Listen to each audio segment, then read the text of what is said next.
इस लेक्चर में हम वाइब्रेशनल स्पेक्ट्रोस्कोपी के डिस्कशन से स्टार्ट करेंगे।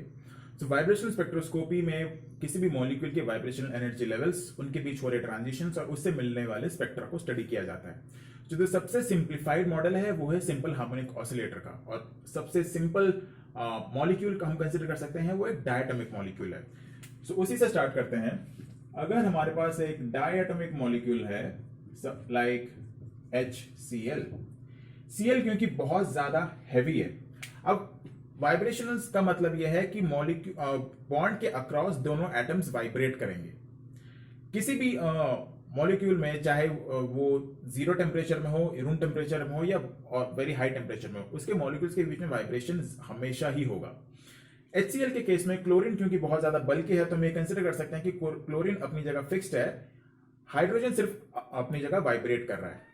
तो ये मॉलिक्यूल में हाइड्रोजन एक बार इस क्लोरीन के पास आएगा और एक बार क्लोरीन से दूर जाएगा और वो इस डायरेक्शन में वाइब्रेशन करेगा।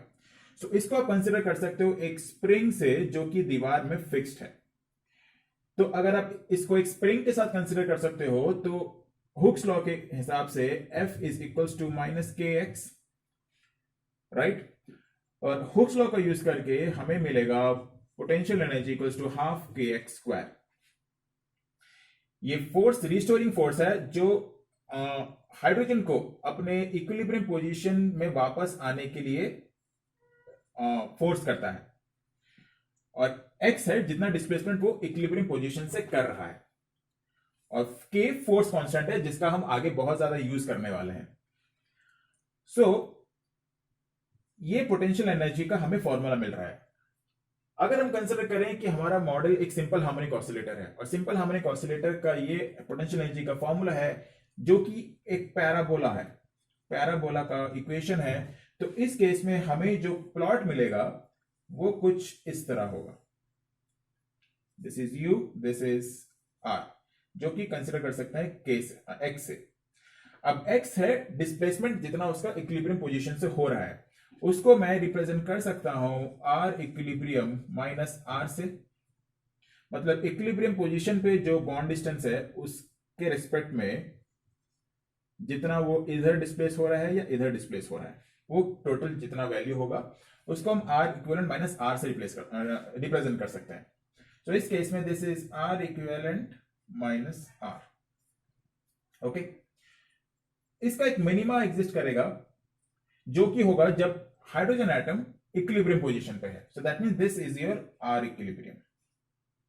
ओके, अब जितना R इक्विलिब्रियम से वो क्लोरीन एटम से दूर जाए या क्लोरीन एटम के पास आए, या R इक्विलिब्रियम माइनस R या तो बढ़ेगा या घटेगा, उस पर डिपेंड करके एनर्जी दोनों ही केस में इक्वली इंक्रीज हो रही है। तो जो एनर्जी लेवल्स हमें मिलेंगे वो कुछ इस तरह से होंगे। एनर्जी दोनों ही केस में इंक्रीज होगी। अब जब क्वांटम मैकेनिक्स में हम श्रोडिंगर इक्वेशन सॉल्व करते हैं इस सिस्टम के लिए, तो हमें एनर्जी का जो फॉर्मूला मिलता है वो होता है E equals to V plus half H new.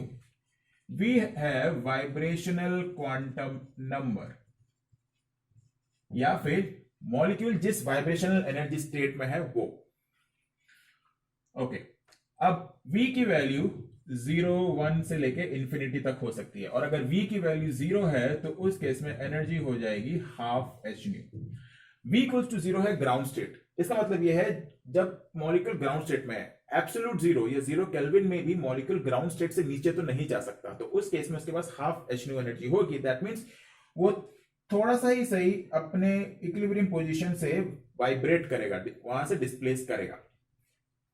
सो ये एक इंपॉर्टेंट पॉइंट है कि मॉलिक्यूल के पास कभी भी 0 वाइब्रेशनल एनर्जी नहीं हो सकती, हाफ H न्यू एनर्जी हमेशा ही प्रेजेंट होगी। Okay, fine. ये एक सिंपल हार्मोनिक ऑसिलेटर मॉडल है जो ये कहता है कि आप चाहे आप डिस्टेंस इंक्रीज करते रहो, एनर्जी बढ़ती ही रहेगी। पर हमें पता है कि रियल केस सिनेरियो में ऐसा नहीं होता। अगर आप एक बॉन्ड को स्ट्रेच करते रहोगे तो एक पॉइंट पे जाके बॉन्ड ब्रेक कर जाएगा। तो ये एक आइडियल मॉडल है या एक सिंपलिस्टिक मॉडल है जो कि आप स्टडी करने के लिए बहुत इजी है, बट ये रियलिस्टिक केस को रिप्रेजेंट नहीं करता, जो कि हम बाद के लेक्चर्स में एनहार्मोनिक ऑसिलेटर में देखेंगे। ओके, डीजेनरेसी, वाइब्रेशनल स्पेक्ट्रोस्कोपी में किसी भी लेवल की डीजेनरेसी हमेशा 1 ही होती है। सो डजेंट मैटर कि कौन सा एनर्जी लेवल है या कौन से फील्ड में है, उसकी डीजेनरेसी हमेशा 1 ही रहेगी। Okay, selection rule.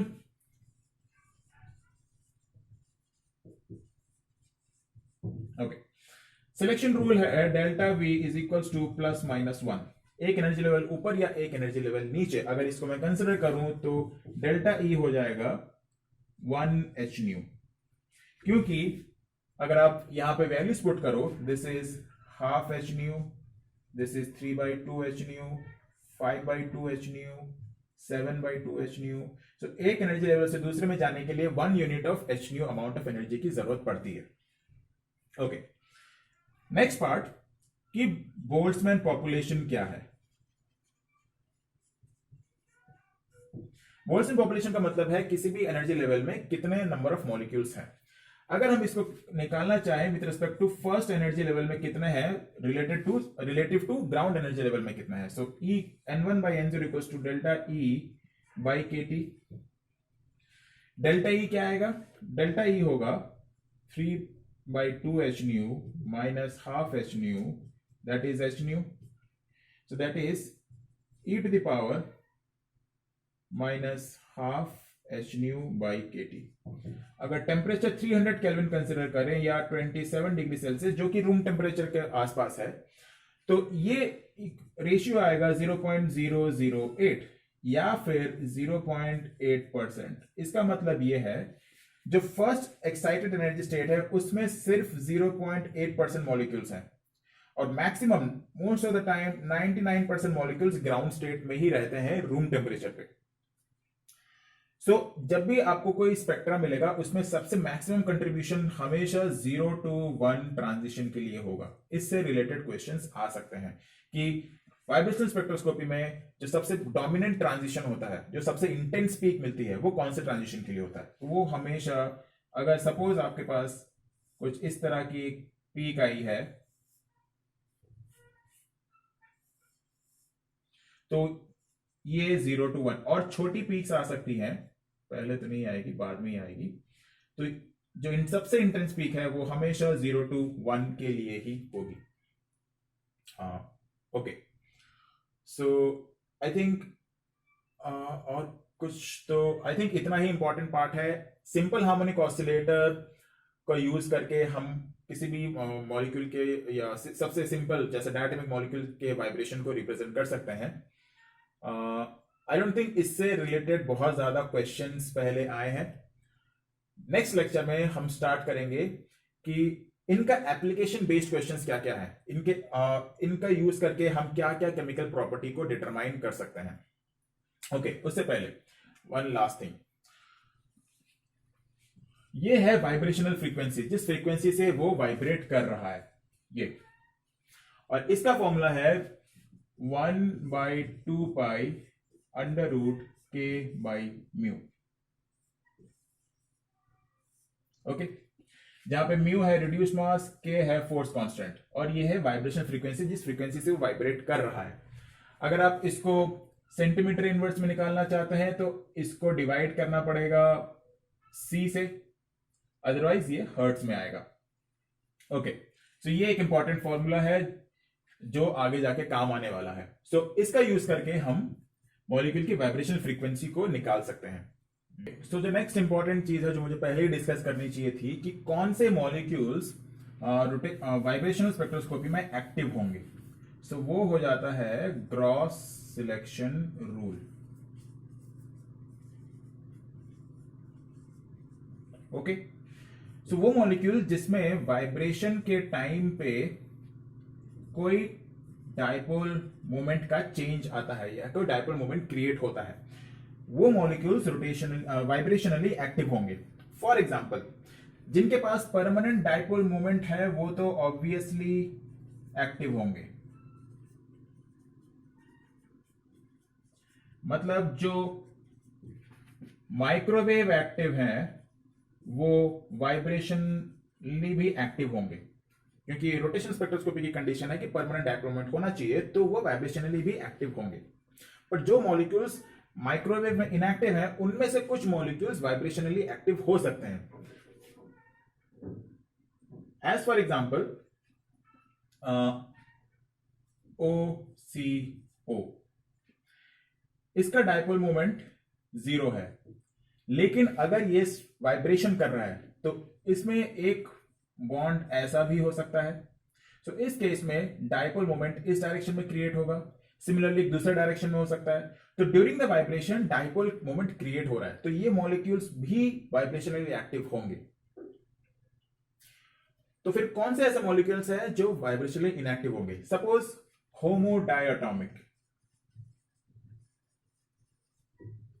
Like O2, H2, इनमें एक ही वाइब्रेशन पॉसिबल है और उनमें उस वाइब्रेशन में किसी तरह का डायपोल मोमेंट क्रिएट नहीं होता है, इसलिए ये वाइब्रेशनली इनएक्टिव है. ओके, और ऐसा क्यों हो रहा है क्विकली देख लेते हैं.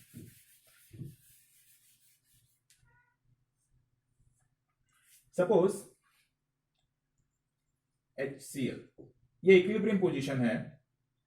Next bond length increase, then again equilibrium, then bond length decrease, then again equilibrium. Let's say ये सेम हो गया. I hope डिफरेंस है. So इस केस में dipole moment increase, 0, decrease, then again 0. So क्या होगा कि जो इलेक्ट्रोमैग्नेटिक रेडिएशन है, जो हम बाहर से रेडिएशन दे रहे हैं, उसके साथ इन दोनों का रेजोनेंस हो सकता है, जिसकी वजह से इंटरेक्शन होगा और उस इंटरेक्शन की वजह से एक्साइटेशन हो सकते हैं हायर एनर्जी लेवल पे या लोअर एनर्जी लेवल पे वापस नीचे आ सकते हैं. सो दैट इज वाई जिन मॉलिक्यूल्स में डायपोल मोमेंट क्रिएट होता है वो इलेक्ट्रोमैग्नेटिक रेडिएशन से इंटरैक्ट कर सकते हैं और वो वाइब्रेशनली एक्टिव होंगे. सो आई थिंक इतना ही है इंट्रोडक्टरी पार्ट वाइब्रेशन स्पेक्ट्रोस्कोपी का, सिंपल हार्मोनिक ऑसिलेटर का. नेक्स्ट लेक्चर में हम इस पार्ट से जितने भी एप्लीकेशन बेस्ड क्वेश्चंस आए हैं, जहां पे हमें कोई ना कोई केमिकल प्रॉपर्टी डिटरमाइन करनी पड़ती है, अभी तक जो क्वेश्चंस आए हैं नेट गेट या फिर IIT जैम में, उनको हम डिस्कस करेंगे.